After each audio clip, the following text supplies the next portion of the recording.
I'd like to spend some time elaborating a little bit more on one of my favorite rudiments, the double stroke roll.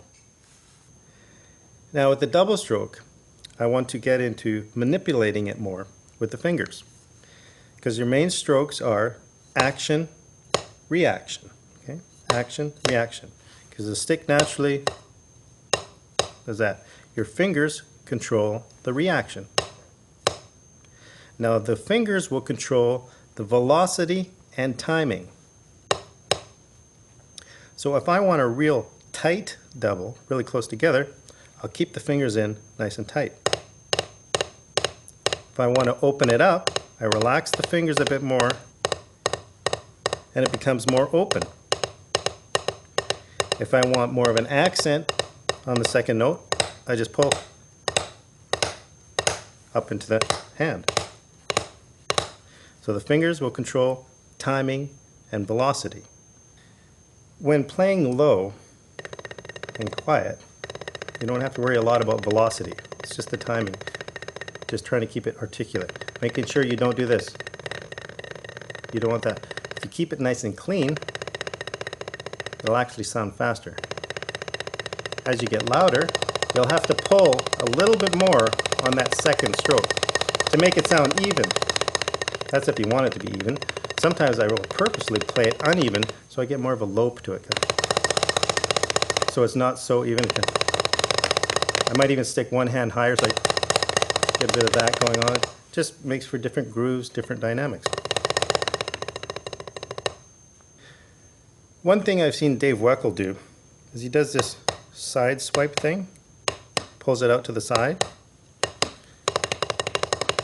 and for him it works amazingly well. I experimented with it for a bit. It doesn't really work as well for me, but something you might want to experiment with. Pulls it out to the side and he gets it very, very smooth and very clean. So again, think critically and see what's going to make you become the best player in the least amount of time. I always want to emphasize how important it is to be physically and mentally relaxed. When you start playing the double stroke louder, obviously it's harder because you need to have more energy, more crack from the wrist, more pull from the fingers. And one technique I learned in music college that really helped me was implementing my arms. As you can see when I play, my arms will do this as I get louder.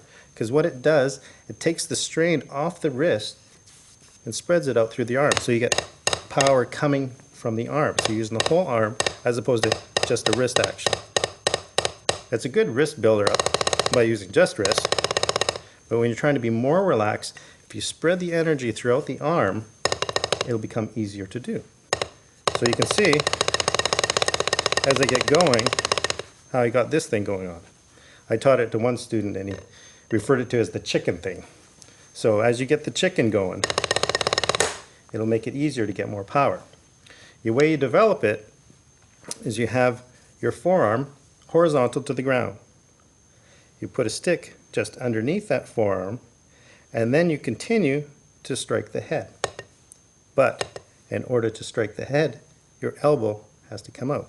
Don't bend at the wrist. You want to keep it like that so it becomes more of an arm motion. Don't worry about the reaction part controlling with the fingers, but just be natural that way. When I first started learning it, I actually took a stick like this and tied it up with a tensor bandage so I wouldn't move my wrist. So it really concentrated my arm.